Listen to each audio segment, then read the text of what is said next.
أعوذ بالله من الشيطان الرجيم بسم الله الرحمن الرحيم الحمد لله رب العالمين والصلاة والسلام على نبينا محمد وعلى آله وصحبه أجمعين اما بعد۔ آج ہم ایک دفعہ پھر اللہ کے فضل و کرم سے الدرر البہیہ کے ساتھ ہیں، اور یہ فقہی احکام و مسائل پہ مشتمل ایک عظیم کتاب ہے جسے تحریر کیا ہے امام شوکانی رحمہ اللہ نے۔ امام شوکانی رحمہ اللہ یمن سے تعلق رکھنے والے بہت بڑے عالم دین تھے۔ 1250 ہجری میں فوت ہوئے، 1250، اور وہ یہ عقیدہ اور نظریہ رکھتے تھے کہ تقلید کے بغیر ہی انسان کو کتاب و سنت پہ عمل کرنا چاہیے۔ اس لیے انہوں نے یہ کتاب لکھی ہے، تو اس میں بھی انہوں نے کسی خاص مسلک کی پابندی نہیں کی، بلکہ قرآن و حدیث کے مطابق جس اس بات کو راجح سمجھا، درست سمجھا، اسے اس کتاب میں جگہ دی۔ تو اس میں فقہی احکام و مسائل ہیں، اور کتاب کے اندر مزید کتابیں ہیں۔ تو ہم 5 کتابیں پڑھ چکے ہیں، اور آج ہم 6ٹھی کتاب پڑھنے جا رہے ہیں، الکتاب السادس، اور یہ ہے کتاب الصیام، یعنی کہ روزوں کے بارے میں یہ کتاب ہے۔ اس میں روزوں کے احکام و مسائل تفصیل کے ساتھ ذکر کیے جائیں گے، اور چونکہ رمضان کا مہینہ قریب ہے، اس لحاظ سے یہ بہت اچھی مناسبت ہے کہ ہم کتاب الصیام پڑھنے جا رہے ہیں۔ اور اس میں آج ہم شروع کریں گے پہلا باب، الباب الاول احکام الصیام، روزوں کے احکام۔ اور پھر اس میں ہمارا موضوع ہے آج وجوب صوم رمضان، اس بات کی وضاحت کہ رمضان کے روزے واجب ہیں۔ چنانچہ امام شوکانی رحمہ اللہ فرماتے ہیں، یجب صیام رمضان لرؤیت ہلالہ من عدل او اکمال عدت شعبان۔ ماہ رمضان کے روزے واجب ہیں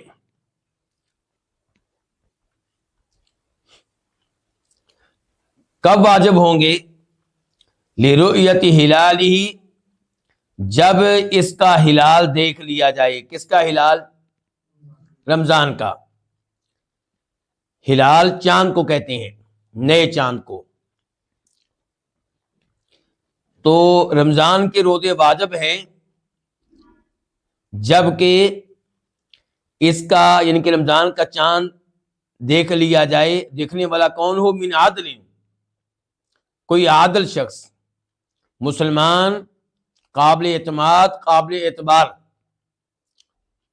یعنی کہ فاسق و فاجر قسم کا آدمی نہ ہو، کبیرہ گناہوں کا ارتکاب کرنے والا شخص نہ ہو، فرائض و واجبات ترک کرنے والا شخص نہ ہو، بے نماز نہ ہو، اور ایسا شخص نہ ہو جس کے بارے میں یہ پتہ چل چکا ہو کہ جھوٹ بول لیتا ہے، جھوٹی گواہیاں دے لیتا ہے۔ تو ایسا شخص نہیں ہونا چاہیے، بلکہ کیا شخص ہو؟ عادل۔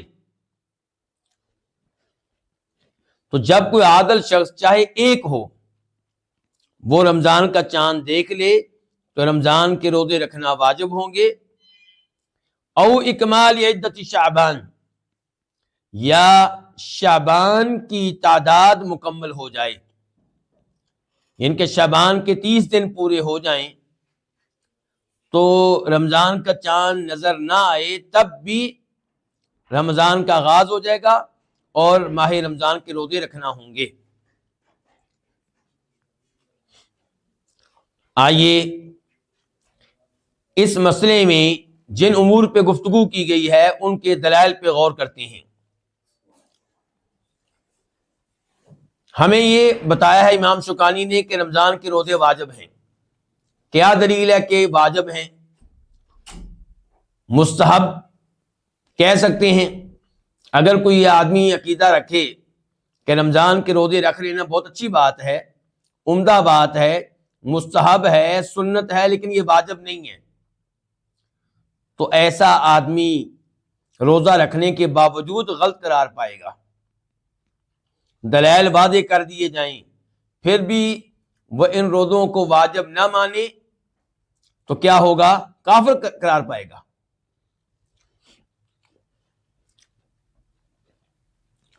تو کیا دلائل ہیں واجب ہونے کے؟ سورہ بقرہ کی آیت نمبر 184 184، یا ایھا الذین آمنوا کتب علیکم الصیام کما کتب علی الذین من قبلکم لعلکم تتقون، اے ایمان والو تم پہ روزے فرض کیے گئے ہیں جیسا کہ ان لوگوں پہ فرض کیے گئے تھے جو تم سے پہلے تھے، لعلکم تتقون، کیوں فرض کیے گئے ہیں؟ تاکہ تم متقی بن جاؤ، جہنم کی آگ سے بچنے والے بن جاؤ، گناہوں سے بچنے والے بن جاؤ۔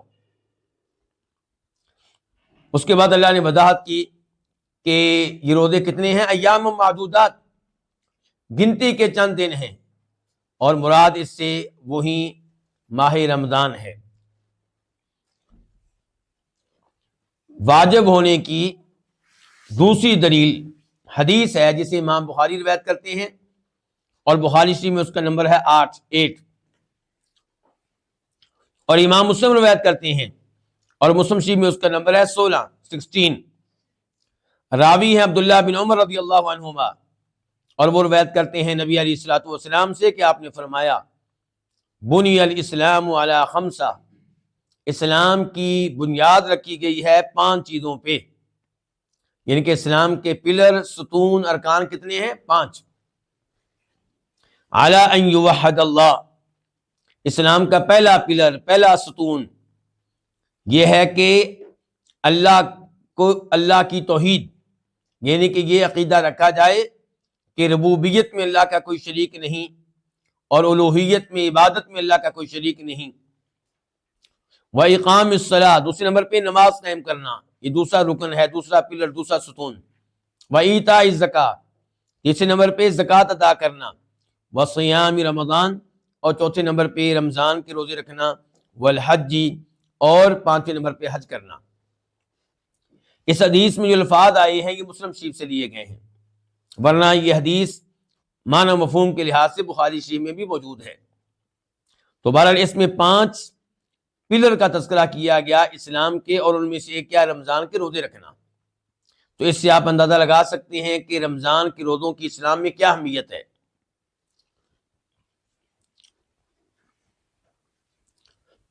امام شوکانی نے کہا تھا رمضان کے روزے رکھنا واجب ہیں کب؟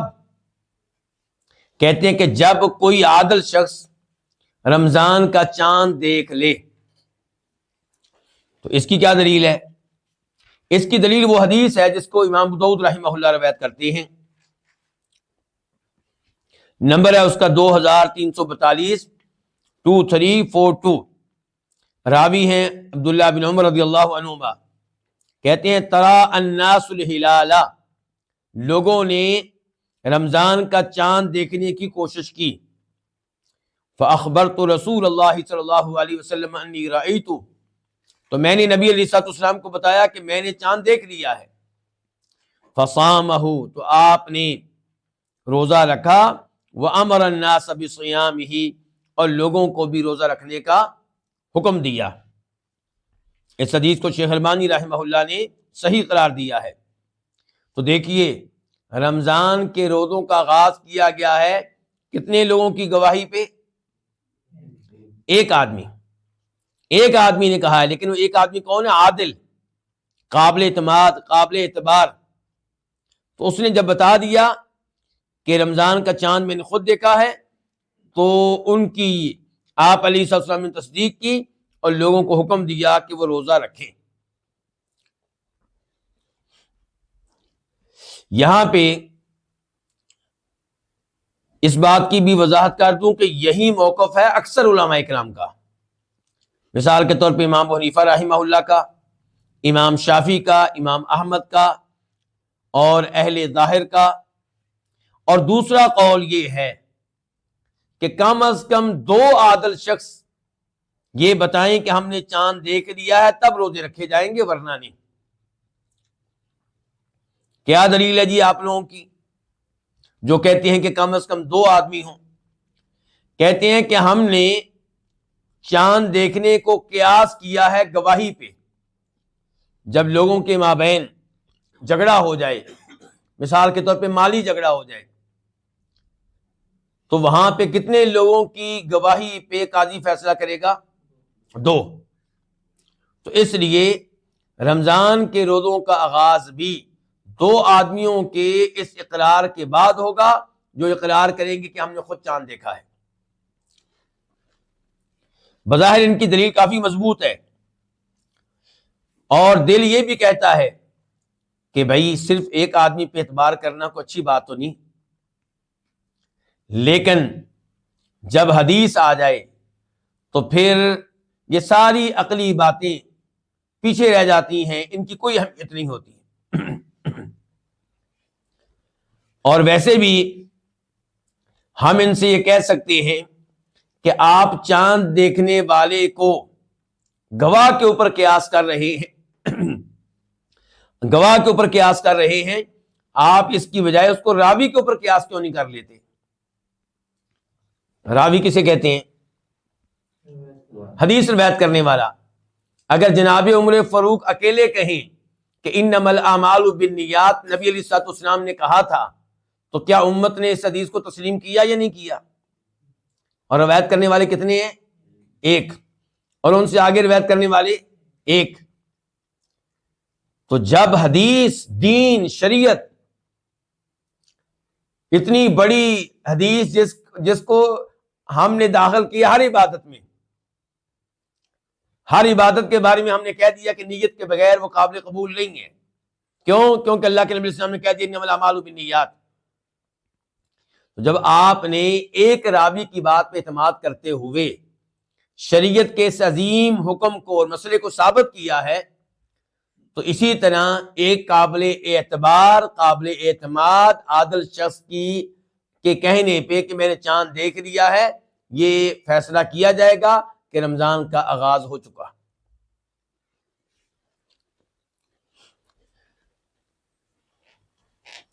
تو جن کا دوسرا موقف ہے ان کی بات یہاں پہ قبول نہیں کی جائے گی، کیونکہ حدیث آ گئی ہے۔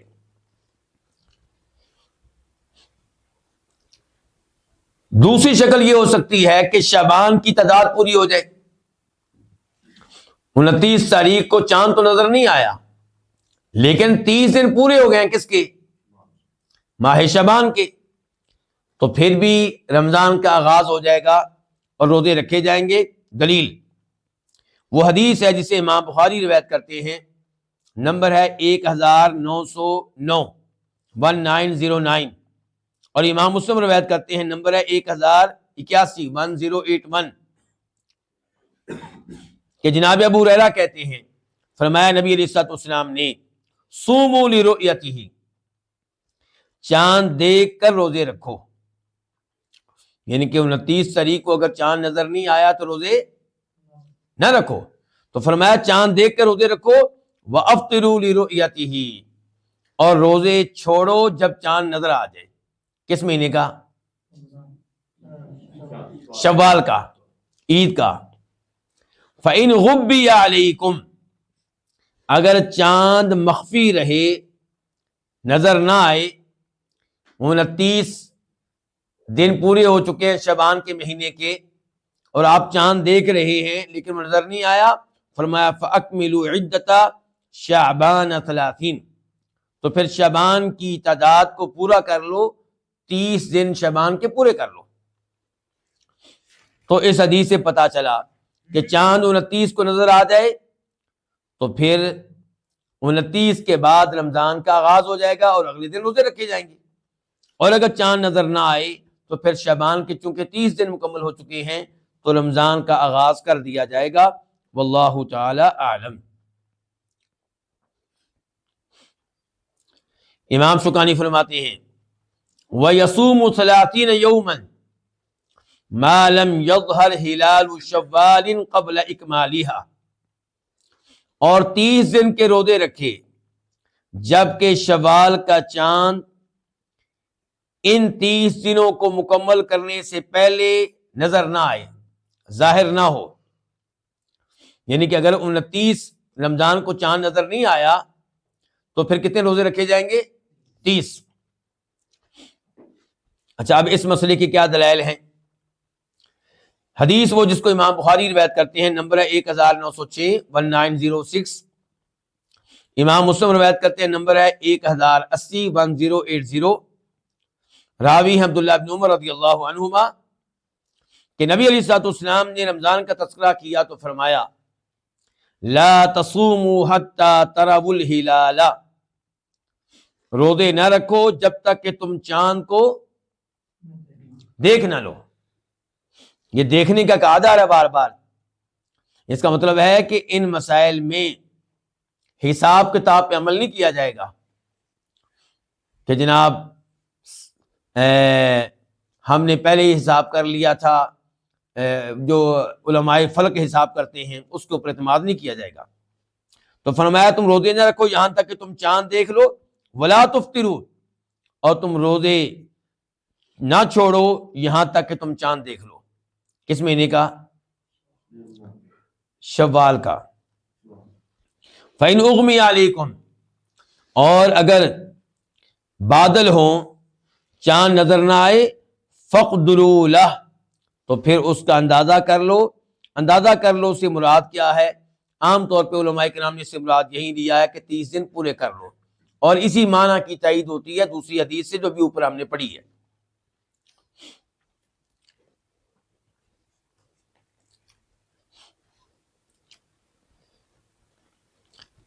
علماء کرام کا اس بات پہ اتفاق ہے کہ شوال کا چاند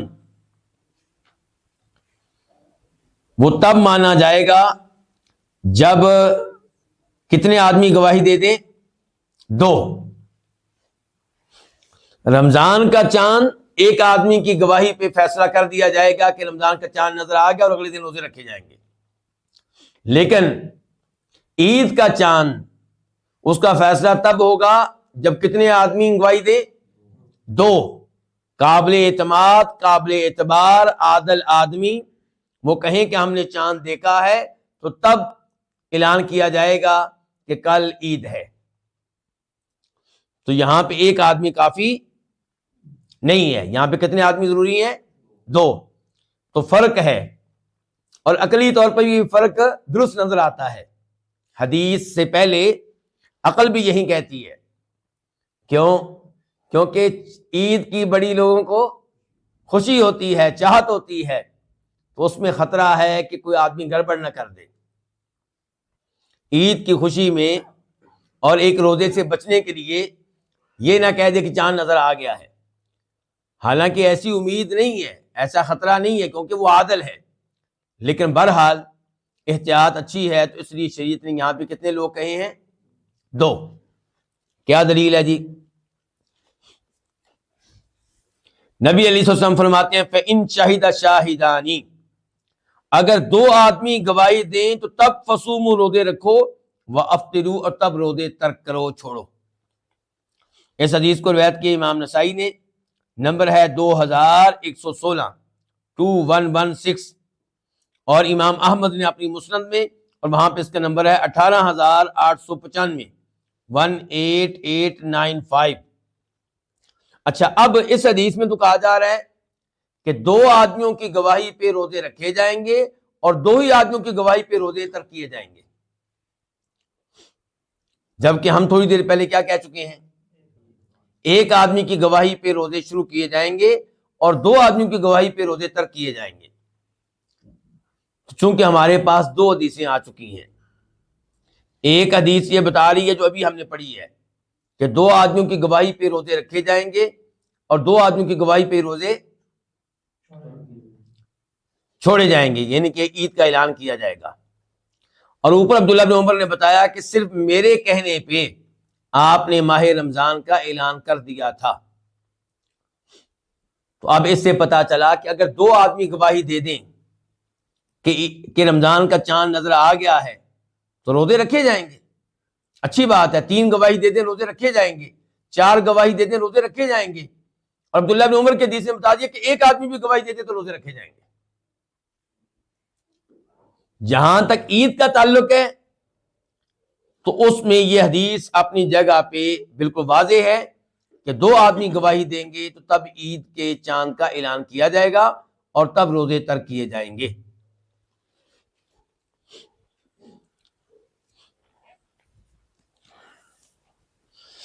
وَإِذَا رَآهُ أَهْلُ بَلَدٍ، اور جب اسے دیکھ لیں کسی شہر والے، کس کو دیکھ لیں انس بھائی؟ چاند کو، تو لازم سائر البلاد الموافقہ، تو تمام شہر والوں پہ لازم ہوگا کہ وہ اس سے اتفاق کریں، اس کی موافقت کریں۔ کیا مطلب ہے اس کا؟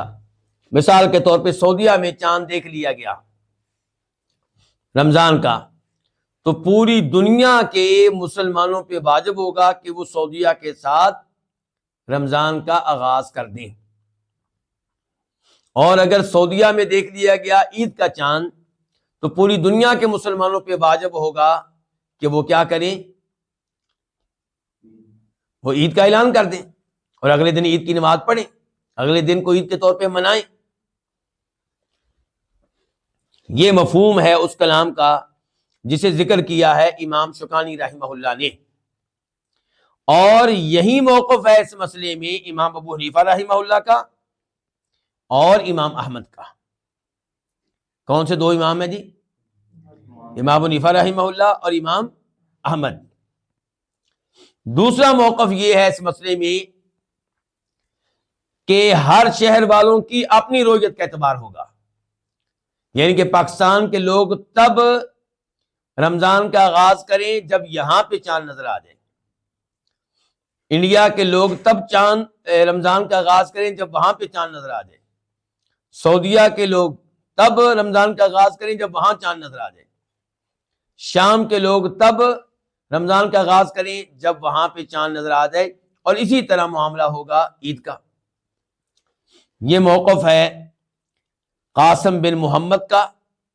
قاسم بن محمد کون ہے؟ یعنی کہ جناب ابو بکر رضی اللہ عنہ کے پوتے، اور یہی موقف ہے سالم بن عبداللہ بن عمر کا، یعنی کہ عمر فاروق رضی اللہ عنہ کے پوتے، اور یہی موقف ہے امام اسحاق بن راہویہ کا۔ تینوں بڑی شخصیات ہیں، تو کہتے ہیں ہر شہر کی اپنی رویت کا اعتبار ہوگا۔ تیسرا موقف یہ ہے کہ اس مسئلے میں تفصیل ہے۔ وہ کیسے ہے؟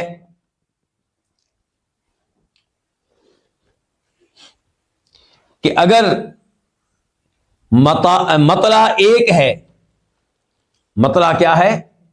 ایک ہے، کس کا مطلع؟ 2 شہروں کا، 3 کا، 4 کا، 5 کا، 6 کا، 7 کا، 8 کا، 9 کا، 10 کا، مثال کے طور پہ 10 شہروں کا مطلع ایک ہی ہے، تو ان 10 شہروں میں سے کسی بھی شہر میں چاند نظر آ جائے تو یہ 10 شہر والے اس چاند نظر آنے پہ، اس رویت پہ عمل کریں گے اور اس کے مطابق رمضان کا آغاز کریں گے اور اس کے مطابق عید منائیں گے۔ اور جن ممالک کا مطلع مختلف ہے وہ اس ملک کی رویت کا اعتبار نہیں کریں گے جس ملک کا مطلع ان سے مختلف ہے۔ یہ موقف کن کا ہے؟ یہ موقف ہے امام شافعی رحمہ اللہ کا، اور اسی کو اختیار کیا ہے امام ابن تیمیہ رحمہ اللہ نے، اور یہی موقف انشاءاللہ مضبوط نظر آتا ہے۔ اچھا، پہلا جو موقف ہے ان کی دلیل کیا ہے؟ پہلا موقف کون سا تھا جی علماء کرام؟ آپ میرے ساتھ ہیں۔ پہلا موقف کیا تھا؟ ایک دنیا میں کسی ایک شہر میں چاند نظر آ گیا تو باقی شہر والے اسی کا اعتبار کریں گے، اس کے مطابق چلیں گے، اس کی موافقت کریں گے، اس کی مخالفت نہیں کریں گے۔ اور میں نے بتایا تھا کہ یہ موقف ہے امام ابو حنیفہ رحمہ اللہ کا اور امام احمد کا۔ تو ان کے دلائل کیا ہیں؟ ان کے دلائل یہ ہیں کہ ابھی ہم نے حدیث پڑھی ہیں. کیا حدیث پڑھی ہم نے؟ مثال کے طور پہ حدیث ہم نے پڑھی صوموا لرؤیتہ وافطروا لرؤیتہ، چاند دیکھ کر روزہ رکھو اور چاند دیکھ کر روزہ ترک کرو. تو رمضان کا آغاز اور عید کا آغاز حدیث نے کیا کہا؟ کس کے مطابق ہوگا؟ رؤیت کے مطابق ہوگا، چاند کو دیکھ کر ہوگا. اور آپ کا یہ خطاب تمام مسلمانوں کے لیے، آپ کا یہ حکم تمام مسلمانوں کے لیے ہے. تو جب ایک جگہ پہ چاند دیکھ لیا گیا تو باقی لوگ بھی اس کے اوپر عمل کریں. آپ نے یہ تو نہیں کہا کہ ہر مسلمان دیکھے چاند. تو جب ایک مسلمان نے دیکھ لیا ہے، دو مسلمانوں نے دیکھ لیا ہے، تو سارے مسلمان اس حکم کے پابند ہیں. دوسرے نمبر پہ اگر آپ اس قول کو اپنائیں گے تو امت میں اتحاد نظر آئے گا کہ سارے مسلمان ایک ہی وقت میں رمضان کا آغاز کرتے ہیں اور سارے مسلمان ایک ہی وقت میں عید کی نماز پڑھتے ہیں. تو یہ مسلمانوں کی قوت ظاہر ہوگی، ان کا اتحاد ظاہر ہوگا، دنیا پہ ایک ہیبت طاری ہو جائے گی. جو کہتے ہیں کہ نہیں ہر شہر کی اپنی رؤیت ہوگی، ان کی دلیل کیا ہے؟ ان کی دلیل پہلی نمبر پہ اللہ تعالیٰ کا یہ فرمان ہے فمن شہد منکم الشہر فلیصم، جو تم میں سے اس مہینے میں حاضر ہو وہ اس مہینے کے روزے رکھے. تو شام میں چاند نظر آیا ہے، وہ تو اس مہینے میں حاضر ہیں، انہوں نے اس چاند کو دیکھا ہے تو وہ روزے رکھیں گے، اور جنہوں نے نہیں دیکھا وہ نہیں رکھیں گے. دوسرے نمبر پہ دلیل ان لوگوں کی حدیث ہے جسے روایت کرتے ہیں امام مسلم، نمبر ہے 1087 1087، راوی ہے قریب کہ ام فضل بنت حارث، اور یہ عبداللہ ابن عباس کی والدہ ہے رضی اللہ تعالی عنہما. قریب کہتے ہیں کہ مجھے عبداللہ ابن عباس کی والدہ نے شام بھیجا امیر معاویہ کے پاس. اور آپ جانتے ہیں کہ عبداللہ ابن عباس آل بیت میں سے ہیں، عباس رضی اللہ عنہ آل بیت میں سے ہیں. تو ان کی خاتون ام فضل یہ اپنے غلام کو کدھر بھیج رہی ہیں؟ معاویہ رضی اللہ عنہ کی طرف. اندازہ لگا سکتے ہیں کہ آل بیت اور بنی امیہ میں تعلقات کتنے اچھے تھے. راوی کہتے ہیں فقدمت الشام، میں شام میں آیا. راوی کون ہے؟ قریب. فقضیت حاجتها، تو میں نے ان کی حاجت کو، ان کے کام کو پورا کیا جس کام کے لیے انہوں نے مجھے بھیجا تھا. کنہوں نے بھیجا تھا؟ ام الفضل نے. وَاسْتُحِلَّ عَلِيَّ رمضان، اور رمضان کا چاند نظر آ گیا، طلوع ہو گیا، وَأَنَا بِالشَّامِ، جبکہ میں شام میں ہی تھا. فَرَأَيْتُ الْهِلَالَ لَيْلَةَ الْجُمُعَةِ، چنانچہ میں نے رمضان کا چاند دیکھا جمعہ کی رات. تو جمعے کے دن کون سا روزہ تھا؟ پہلا. ثُمَّ قَدِمْتُ الْمَدِينَةَ فِي آخِرِ الشَّهْرِ، اور اس مہینے کے آخر میں میں مدینہ میں آ گیا. فَسَأَلَنِي عَبْدُ اللَّهِ بْنُ عَبَّاسٍ، تو مجھ سے عبداللہ ابن عباس نے سوالات کیے، سفر کے بارے میں پوچھا. ثم ذکر الہلال، پھر انہوں نے چاند کا تذکرہ کیا. کہنے لگے متی رأیتم الہلال، آپ لوگوں نے رمضان کا چاند کب دیکھا؟ فقلت، میں نے کہا رأیناہ لیلۃ الجمعہ، ہم نے جمعہ کی رات دیکھ لیا تھا. فقال انت رأیتہ، تو نے بھی دیکھا تھا؟ فقلت نعم، جی ہاں میں نے بھی دیکھا تھا. ورآہ الناس، لوگوں نے بھی دیکھا تھا. وصاموا، لوگوں نے روزہ بھی رکھا. وصام معاویہ، امیر معاویہ نے بھی روزہ رکھا. فقالت، عبداللہ بن عباس کہنے لگے لکنہ رأیناہ لیلۃ السبت، لیکن یہاں پہ ہم نے چاند دیکھا ہے ہفتے کی رات. فلا نزال نصوم، تو ہم تو روزے رکھتے رہیں گے. حتی نکمل 30، حتیٰ کہ ہم 30 دن مکمل کر لیں. او نراہ، یا اس سے پہلے خود ہم چاند دیکھ لیں، ہم دیکھ لیں، یعنی کہ ان کی رؤیت کا اعتبار نہیں کریں گے. فقلت، تو میں نے کہا اولا تکتفی برؤیت معاویہ وصیامہ، آپ معاویہ کہ چاند دیکھنے پہ اور ان کے روزہ رکھنے پہ اکتفا نہیں کریں گے؟ یعنی کہ یہ آپ کے لیے کافی نہیں ہے کہ معاویہ نے چاند دیکھا بھی اور روزہ بھی رکھا ہے، کس دن کا؟ جمعے کے دن کا، تو اس کے مطابق ان کے آپ چلیں، اس کے مطابق آپ عید منائیں ادھر۔ فقال اللہ، عبداللہ بن عباس کہنے لگے نہیں، ہاکذا امرنا رسول اللہ صلی اللہ علیہ وسلم، اسی طرح ہمیں حکم دیا تھا نبی علیہ الصلوۃ والسلام نے۔ یعنی کہ اس سے کیا پتا چلا کہ ہر شہر والے اپنی رویت کا کیا کریں گے؟ اعتبار کریں گے، اپنی رویت پہ عمل کریں گے۔ تو دلائل میں نے ذکر کر دی ان لوگوں کے بھی جو کہتے ہیں کہ ایک شہر میں چاند نظر آ جائے تو ساری دنیا کو اس پہ عمل کرنا ہوگا، اور ان کے دلائل بھی ذکر کر دیے جو کہتے ہیں کہ ہر شہر کی اپنی رویت کا اعتبار ہوگا۔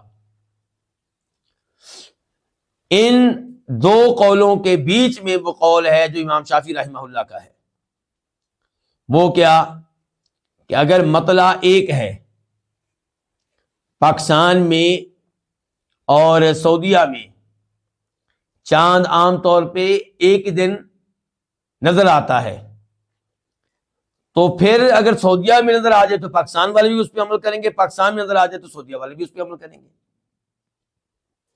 تو یہ قول جو ہے یہ انشاءاللہ راجح ہے، یہ امام شافعی کا قول ہے، اور اسی کو اختیار کیا ہے ابن تیمیہ رحمہ اللہ نے۔ اور اس قول کو لیں گے تو دونوں طرح کے دلائل پہ عمل ہو جائے گا۔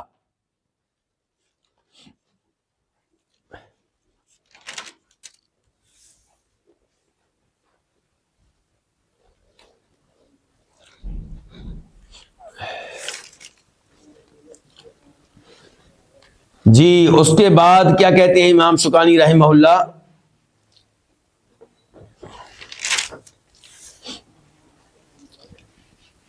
وعلی الصائم النیۃ قبل الفجر، اس کے بعد بڑا اہم مسئلہ یہ ہے کہ روزے دار پہ واجب ہے، فرض ہے کہ وہ نیت کر لے روزے کی، کب؟ فجر سے پہلے پہلے۔ تو یہ بھی بڑا اہم مسئلہ ہے، آئیے اب اس کو سمجھتے ہیں۔ کیا دلیل ہے اس کی؟ پہلے نمبر پہ دلیل اس چیز کی کہ نیت کا ہونا ضروری ہے۔ دلیل وہی حدیث جس کا پہلے میں تذکرہ کر چکا ہوں کہ عمر فاروق کہتے ہیں کہ نبی علیہ السلام نے فرمایا انما الاعمال بالنیات، عملوں کا دار و مدار کس پہ ہے؟ نیت پہ ہے۔ یعنی کہ ایک آدمی، اس کو ڈاکٹر نے کہا کہ آپ نے کل فجر سے لے کے مغرب تک کچھ نہیں کھانا پینا، تو وہ ڈاکٹر کی بات کو مد نظر رکھتے ہوئے بھوکا رہتا ہے، اور مغرب کے بعد کہتا ہے کہ میں فجر سے لے کے مغرب تک بھوکا تو رہا ہی ہوں، میرا تو یہ روزہ بن گیا، الحمدللہ کہ روزہ ہو گیا۔ تو کیا انس بھائی یہ روزہ کہلائے گا؟ کیوں نہیں کہلائے گا انس بھائی؟ تو اس کے ذہن میں روزہ رکھنا تھا ہی نہیں، وہ اس وجہ سے بھوکا پیاسا نہیں رہا، وہ تو ڈاکٹر کے کہنے پہ اپنی طبی امور کی وجہ سے، طبی مسائل کی وجہ سے بھوکا پیاسا رہا ہے، تو یہ روزہ نہیں ہے۔ اور ایک آدمی فجر سے مغرب تک روزے کی نیت سے بھوکا پیاسا رہتا ہے تو یہ روزہ ہے۔ تو یہ ہے انما الاعمال بالنیات۔ امام نووی رحمہ اللہ فرماتے ہیں لا یصح الصوم الا بنیہ، روزہ تبھی درست ہوگا جب نیت ہوگی۔ ومحلها القلب، اور وہ یہ بھی خبردار کرتے ہیں کہ نیت کا تعلق زبان سے نہیں بلکہ دل سے ہے۔ نیت ارادے کو کہتے ہیں، ارادہ ہاتھوں کے ذریعے نہیں کرتے، نہ ارادہ کانوں کے ذریعے کرتے ہیں، نہ ارادہ ناک کے ذریعے کرتے ہیں، ناک کے ذریعے سونگھتے ہیں، کان کے ذریعے سنتے ہیں، آنکھوں کے ذریعے دیکھتے ہیں، ہاتھ کے ذریعے چیزیں پکڑتے ہیں، پاؤں کے ذریعے چلتے ہیں، لیکن جو نیت کی جاتی ہے، جو ارادہ ہوتا ہے، پروگرام ہوتا ہے، وہ کہاں پہ ہوتا ہے؟ وہ دل میں ہوتا ہے۔ تو زبان سے روزوں کی نیت کرنا یہ غلط ہے بلکہ بدعت ہے۔ آپ نے دیکھا ہوگا بہت سے لوگ ان الفاظ کے ساتھ نیت کرتے ہیں وَبِصَوْمِ غَدٍ نَوَيْتُ مِن شَهْرِ رمضان، میں نے ماہ رمضان کے کل کے روزے کی نیت کی۔ تو یہ الفاظ اپنی طرف سے بنائے گئے ہیں، یہ نبی علیہ الصلوۃ والسلام سے یا صحابہ کرام وغیرہ سے ثابت نہیں ہے. تو روزوں کی نیت ضروری ہے، لیکن اس کا تعلق کس سے ہے؟ دل سے ہے.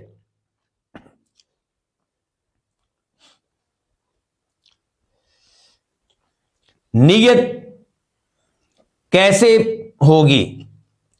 نیت میں کن چیزوں کو مد نظر رکھنا ضروری ہے؟ تو نیت کے لیے 4 چیزوں کو مد نظر رکھا جائے گا. نمبر 1 الجزم. نیت پکی ہونی چاہیے، پختہ ہونی چاہیے، اس میں تردد نہیں ہونا چاہیے. یعنی کہ فجر کی اذان ہونے سے پہلے تک آپ کے ہاں تردد تھا کہ میں آج روزہ رکھوں گا نہیں رکھوں گا، رکھوں گا نہیں رکھوں گا، اور فجر کی اذان کے بعد آپ کہتے ہیں نہیں جی آپ روزہ ہی ہے. تو اب یہ روزہ نہیں ہے، کیونکہ فجر کی اذان شروع ہونے تک، فجر طلوع ہونے تک آپ کی نیت میں جزم نہیں تھا. نمبر 2 نیت میں تعیین ضروری ہے. کون سا روزہ رکھ رہے ہیں؟ رمضان کا ہے یا نفلی روزہ ہے؟ تو یہ اس نیت کی تعیین اور تحدید ضروری ہے. مثال کے طور پہ ماہ رمضان کے بعد آپ روزے رکھ رہے ہیں اور سوچوں میں پڑے ہوئے ہیں کہ میں آج کون سا روزہ رکھوں، جو رمضان کا میرا فرض روزہ رہ گیا تھا وہ رکھوں، یا مثال کے طور پہ میں روزہ رکھ لوں یوم عرفات کا. تو اسی تردد میں اذان ہو گئی. تو اب آپ روزے کی نیت تو آپ کی پکی تھی، لیکن کون سا روزہ یہ پکی نہیں تھی، تعیین نہیں ہے، تحدید نہیں ہے. تو اب یہ فرض روزہ نہیں ہو سکے گا، اب یہ نفل روزہ ہو سکتا ہے. تیسرے نمبر پہ اس میں ضروری ہے تبییت. تبییت کا مطلب یہ ہے کہ یہ نیت فجر طلوع ہونے سے پہلے پہلے کر لینا ضروری ہے. فجر طلوع ہونے کے بعد یہ نیت کام نہیں آئے گی.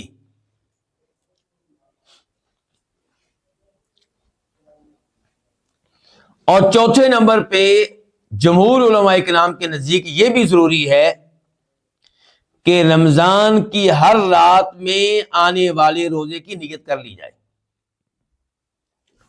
شیخ محمد کیا کہا گیا؟ بہت ضروری مسئلہ بیان ہو گیا ہے. کیا بلا؟ ہاں جی، رمضان کی ہر رات کو صبح کے روزے کی نیت کر لی جائے. اور کئی علماء کرام کا موقف یہ ہے کہ اگر آپ رمضان کا چاند نظر آنے کے بعد ایک ہی بار نیت کر لیتے ہیں کہ میں نے پورے رمضان کے روزے رکھنے ہیں، تو وہ نیت کافی ہے. یہی موقف ہے امام مالک کا، اور یہی موقف ہے امام احمد کا ایک روایت کے مطابق. لیکن جمہور علماء کرام کی کیا رائے ہے کہ رمضان کی ہر رات صبح کے روزے کی آپ نیت کریں.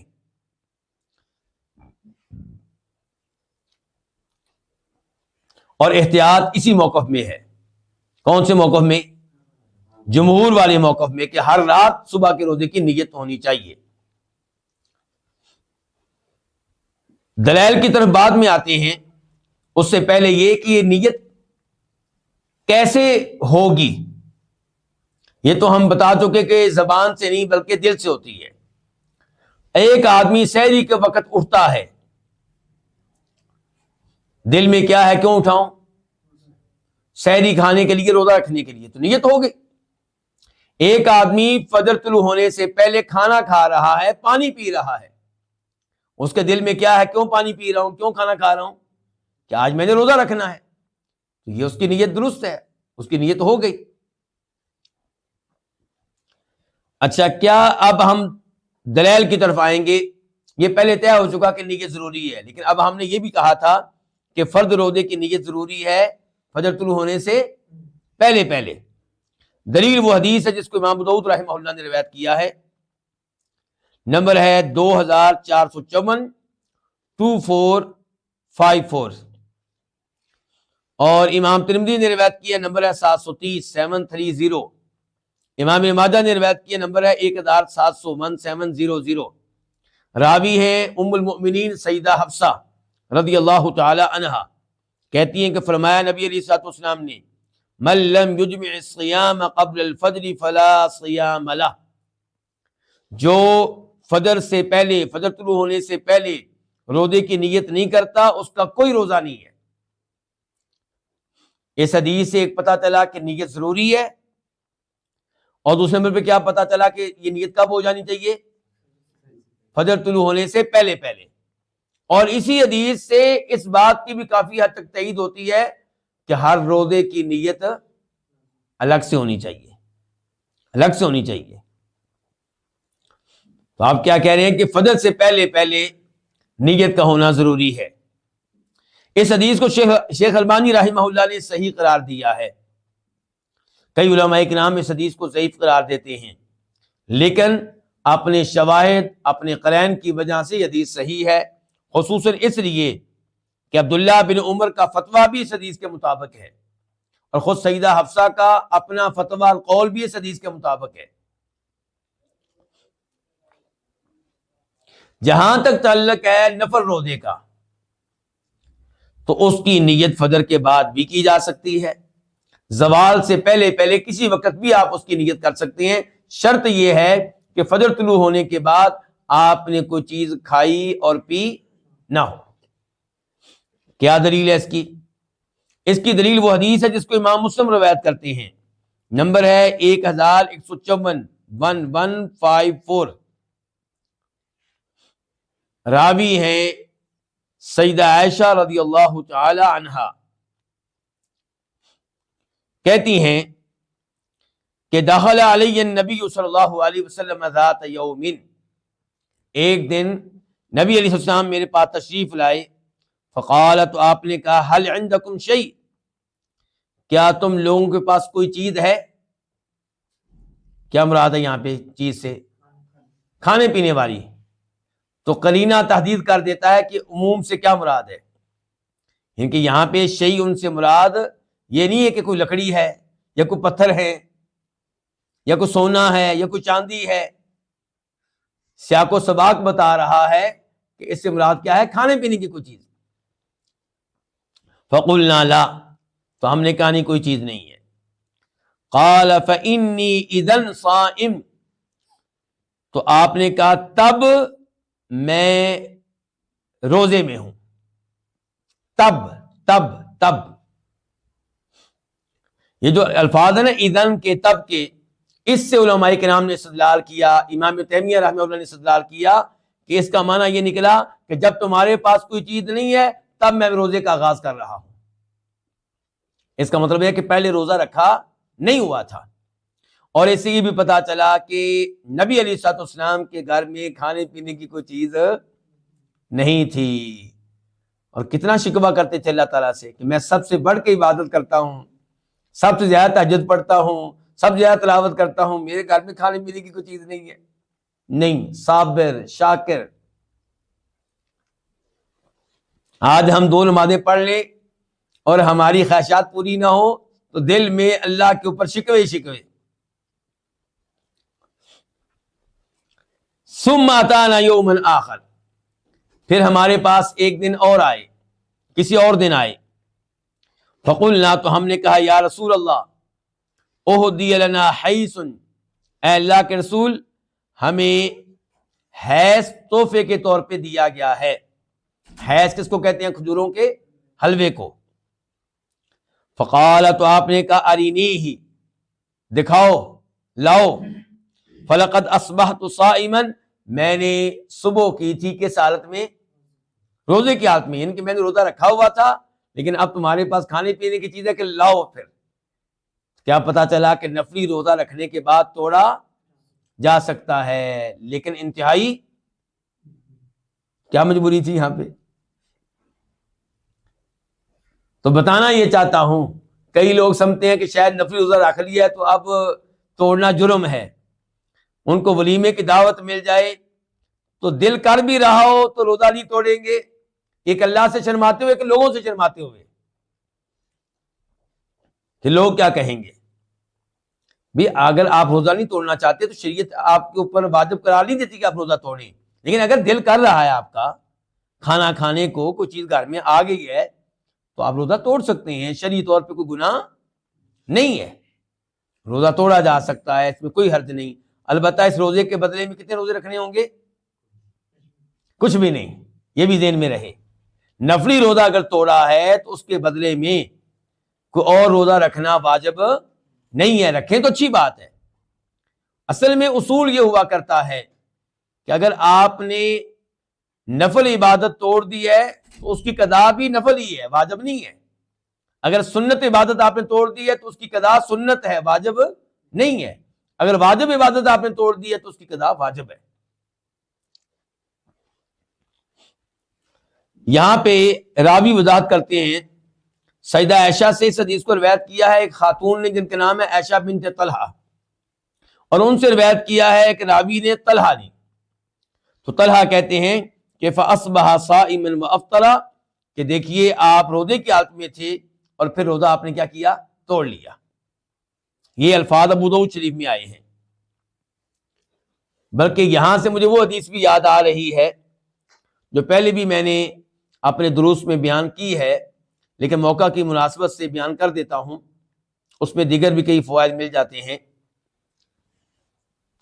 کہ نبی علیہ الصلوۃ والسلام نے بھائی بھائی بنا رکھا تھا، کس کس کو؟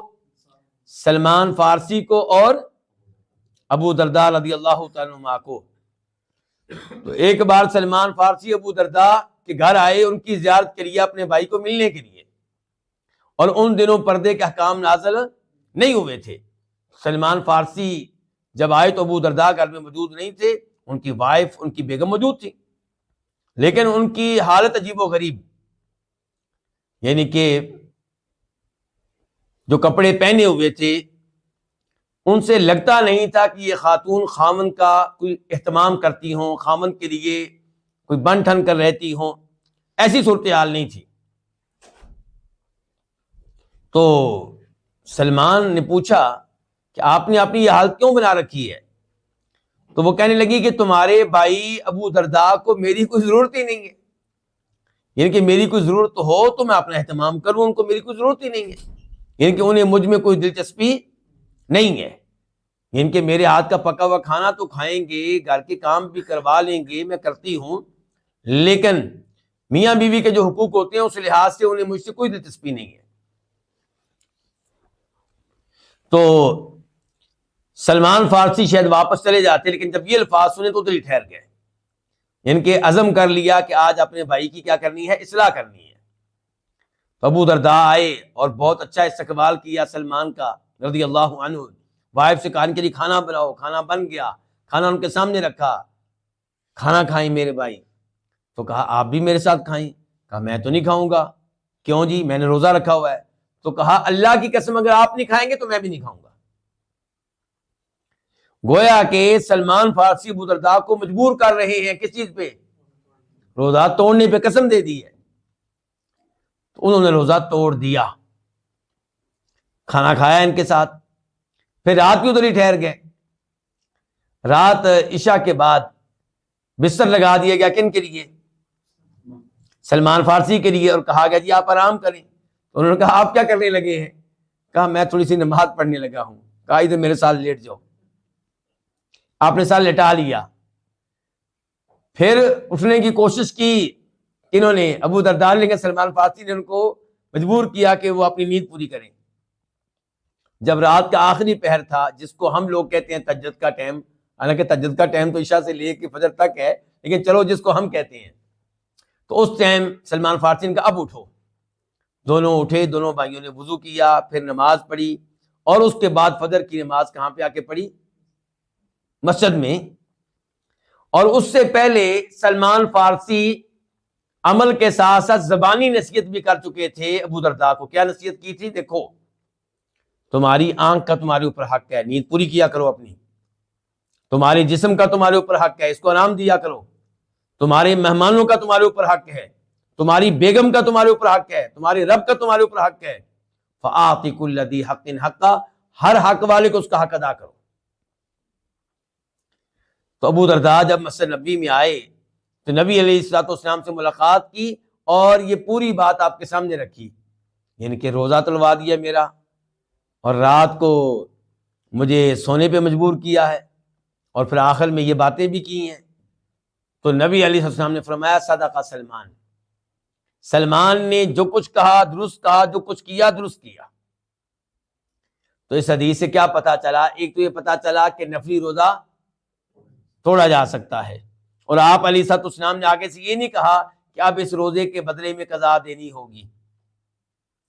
دوسرے نمبر پہ یہ ہمیں پتا چلا کہ اسلام دین اعتدال ہے، اللہ تعالیٰ کے حقوق بھی ادا کریں اور انسانوں کے حقوق بھی ادا کریں، لیکن لوگ اس معاملے میں افراط و تفریط کا شکار ہیں۔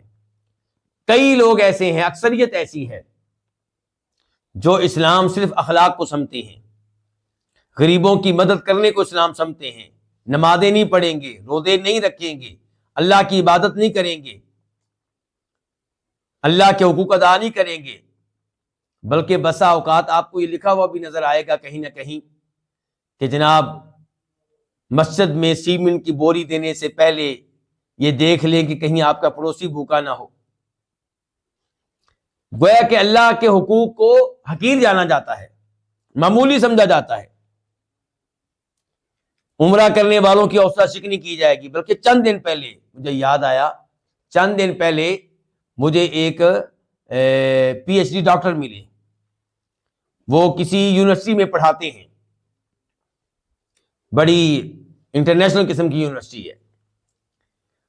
تو وہ بتا رہے تھے کہ ہمارا ساتھی پروفیسر وہ عمرے کے لیے گزشتہ روز جانے والا تھا، جانے سے ایک دن پہلے اس نے تمام ٹیچر سے ملاقات کی، پروفیسرز کے ساتھ الوداعی ملاقات کی، اور جو یونیورسٹی کے ڈین ہیں ان سے بھی ملنے کے لیے گیا اور بتایا جی میں عمرے پہ جا رہا ہوں۔ انہوں نے کہا، احساس دلایا کہ روزے قیامت اللہ کو کیا جواب دو گے کہ تم اپنے عمرے کرتے رہے اور اولاد کو پڑھائی کی ضرورت تھی، ان پہ پیسہ نہیں لگایا۔ اس پروفیسر نے ادھر ہی اپنی ٹکٹ پھاڑی اور سب کچھ پھاڑا اور عمرے پہ جانے کا ارادہ کینسل کر دیا۔ اور ایسے لوگوں کو ہمارے معاشرے میں اچھا سمجھا جاتا ہے، کیا بات ہے جناب، ایسے امور کو تحسین کی نگاہوں سے دیکھا جاتا ہے، جبکہ یہ محرومی کے سوا اور کچھ نہیں ہے، یہ شاید بدبختی ہے، اس کے سوا کچھ نہیں ہے۔ نبی علیہ السلام نے فرمایا تھا کہ حج عمرہ یک کے بعد دیگرے کرو، مسلسل کرو، عمرے کے بعد پھر عمرہ، حج کے بعد پھر حج، عمرے کے بعد حج، حج کے بعد عمرہ، یہ کام ہوتے رہنا چاہیے، مسلسل ہوتے رہنا چاہیے۔ اور آپ نے یہ بھی خوشخبری دی تھی کہ ایسا کرنے سے گناہ بھی ختم ہوتے ہیں، غربت بھی ختم ہوتی ہے۔ لیکن دیکھیں، لوگوں کے حقوق کے نام پہ، اولاد کے حقوق کے نام پہ عمرے پہ جانے سے روک دیا گیا، اور وہ بھی رک گیا۔ حالانکہ اولاد بالغ ہو جائے تو کیا انہیں پڑھانا، انہیں کھانا کھلانا والد کی ذمہ داری ہے؟ کوئی ذمہ داری نہیں۔ اور کیا یہ میڈیکل کی تعلیم، سائنس کی تعلیم، جس کے اوپر کروڑوں روپیہ لگتا ہے، یہ لگاتے رہنا اور عمرہ نہ کرنا، حج نہ کرنا، ان کی یہ انصاف ہے؟ ٹھیک ہے، اگر اس آدمی کے بچے بھوکے مار رہے ہوتے تو آپ کہتے بھی آپ کے بچے بھوکے مار رہے اور آپ عمرے پہ جا رہے ہیں، تو یہ بات معقول ہوتی۔ لیکن دنیاوی تعلیم کو اتنی اہمیت دی جا رہی ہے کہ عمرہ سے روک دیا گیا اور وہ رک گیا۔ تو کہنے کا مطلب یہ ہے کہ اسلام دین اعتدال ہے، اللہ کے حقوق بھی ادا کریں، مساجد بھی بنائیں، یتیموں کا بھی خیال کریں، بیواؤں کا بھی خیال کریں، پڑوسیوں کا بھی خیال کریں۔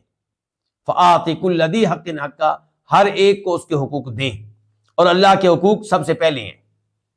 اللہ کے وہ حقوق جو اللہ نے واجب کر دیے وہ سب سے پہلے ہیں۔ اللہ رب العزت سے دعا ہے کہ اللہ تعالی ہمیں صحیح معنوں میں دین اسلام سمجھنے کی توفیق عنایت فرمائے۔ وآخر دعوانا الحمدللہ رب العالمین۔